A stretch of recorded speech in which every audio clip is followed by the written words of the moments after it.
जब इंसान अपने कर्मों को भूल जाता है, तब प्रकृति चुपचाप उनका हिसाब लिख रही होती है और एक दिन वही हिसाब जिंदगी का सबसे बड़ा सबक बन जाता है।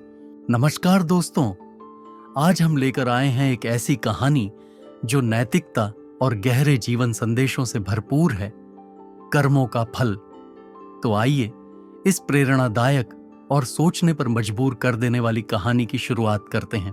कर्म का फल हर मनुष्य को भोगना पड़ता है। रोहित नामक एक अनाथ बच्चा था। उसके माता पिता बचपन में ही चल बसे थे।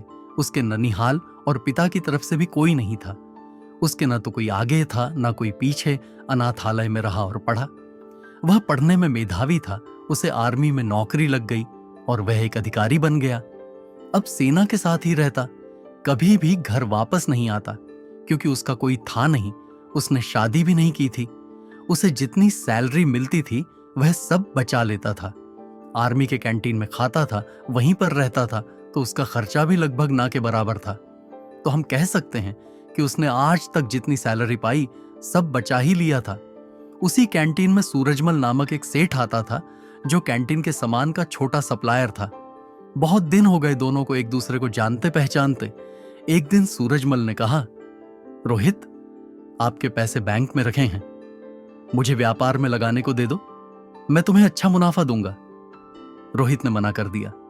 रोहित ने कहा, मुझे इतनी ज्यादा पैसे की लालच नहीं है।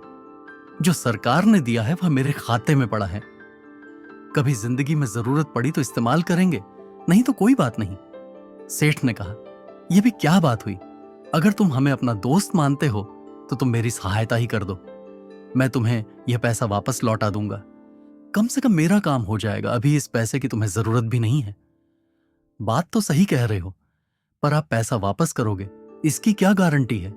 सेठ ने कहा, कसम खाकर कहता हूं, धोखा नहीं दूंगा। रोहित ने कहा, सेठ जी, लोग तो पैसे के लिए क्या क्या कर देते हैं, पर कोई नहीं, चलिए मैं आपकी बात को मान लेता हूं। कम से कम आपका तो भला हो जाए। सेठ ने मुस्कुराते हुए धन्यवाद कहा और रोहित को गले लगा लिया।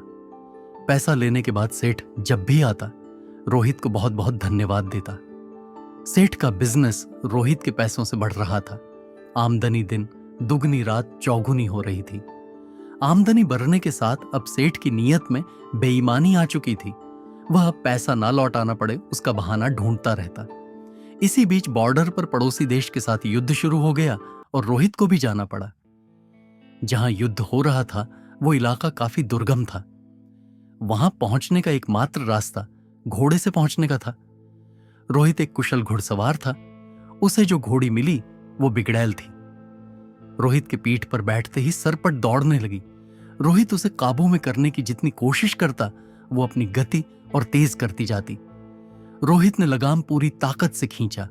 घोड़ी का मुंह कट चुका था, पर पता नहीं आज ये बिगड़ैल घोड़ी कुछ भी सुनने को राजी नहीं थी। घोड़ी दौड़ते दौड़ते दुश्मन के खेमे के सामने जाकर खड़ी हो गई। रोहित दुश्मन की गोलियों का शिकार हो गया। सेठ बराबर आर्मी कैंट में जाता था। उसे वहां पता चला कि रोहित युद्ध में वीर गति को प्राप्त हुआ। सेठ ने वहां काफी दुख दिखाया और कैंट से बाहर आते ही खुशी से झूम उठा। अब पैसा वापस नहीं करना होगा। सेठ का व्यापार दिन दोगुनी रात चौगुनी तरक्की कर रहा था। कुछ दिनों के बाद सेठ की पत्नी मां बनी और सेठ एक सुंदर बच्चे का पिता बना। सेठ के जीवन का यह सबसे बेहतरीन समय चल रहा था। समय बीतते देर नहीं लगती।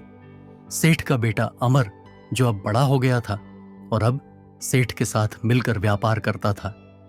अमर विवाह योग्य हो चुका था। अच्छे घर की सुंदर सुशील कन्या देखकर अमर की शादी हो गई। अब सेठ कहता, कुछ दिन की और बात है, अब बेटा व्यापार संभालेगा। मेरी जिंदगी सफल हो गई और क्या चाहिए मुझे। अमर की शादी हुए मुश्किल से 2 महीने हुए थे। अमर सड़क पार कर रहा था। उसे चक्कर आया और गिर गया। लोग उसे उठाकर हॉस्पिटल पहुंचाए।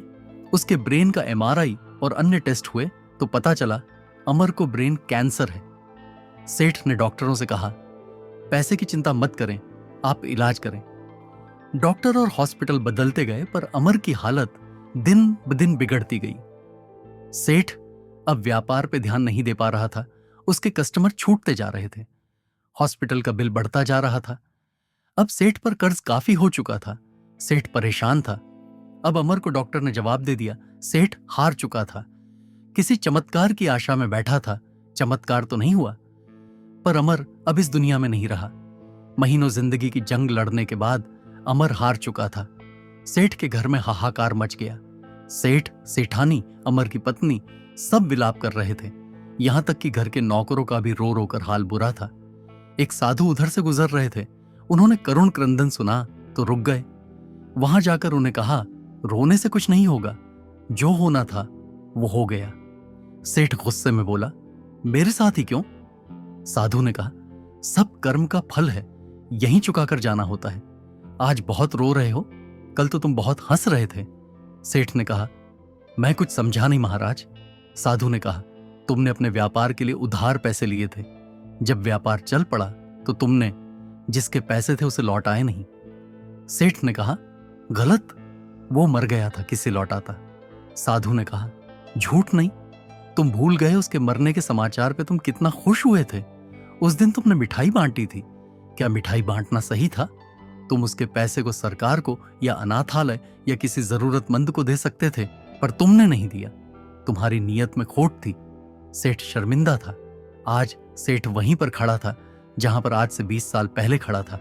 आज ना तो पैसे थे, ना व्यापार और ना ही पुत्र, और ढेर सारा कर्ज था। साधु ने कहा, यह तुम्हारा पुत्र वही लड़का रोहित था। ये अपना हिसाब करने आया था, हिसाब कर लिया और चला गया। जितना उसने तुम्हें दिया था सूद सहित वापस ले लिया। तुमने उसकी शिक्षा, शादी, हॉस्पिटल सब पर खूब खर्च किया। जब वो गया तुम्हें भिखारी बनाकर गया। सेठ ने सुबकते हुए कहा, मान लिया, मेरी गलती थी। इस बेटी की क्या गलती? इससे तो सिर्फ 2 महीने पहले शादी हुई थी। साधु ने कहा, यह इसका कर्म फल था। ये पिछले जन्म में वो घोड़ी थी जिसके चलते रोहित की जिंदगी खत्म हुई। आज रोहित ने बदला ले लिया और इसकी जिंदगी नर्क बनाकर चला गया।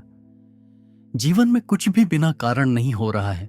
हो सकता है बीज आपने बहुत पहले लगाया हो और आप भूल गए हो। वही बीज पेड़ बन जाता है, तब हमें पता चलता है। इसलिए आप कैसा बीज लगाते हो हमेशा याद रखो। प्रकृति हिसाब करती है, आप याद रखो न रखो, प्रकृति हमेशा याद रखती है। सेठ निरुत्तर, हताश, घर की सीढ़ी पर बैठा अपने कर्म को कोस रहा था। हमेशा अपने कर्म पर ध्यान दें। ऊपर वाले की लाठी में आवाज नहीं होती, पर असर पूरा करती है। अगर आपको यह कहानी पसंद आई हो तो वीडियो को लाइक करें और चैनल को सब्सक्राइब करना न भूलें। धन्यवाद।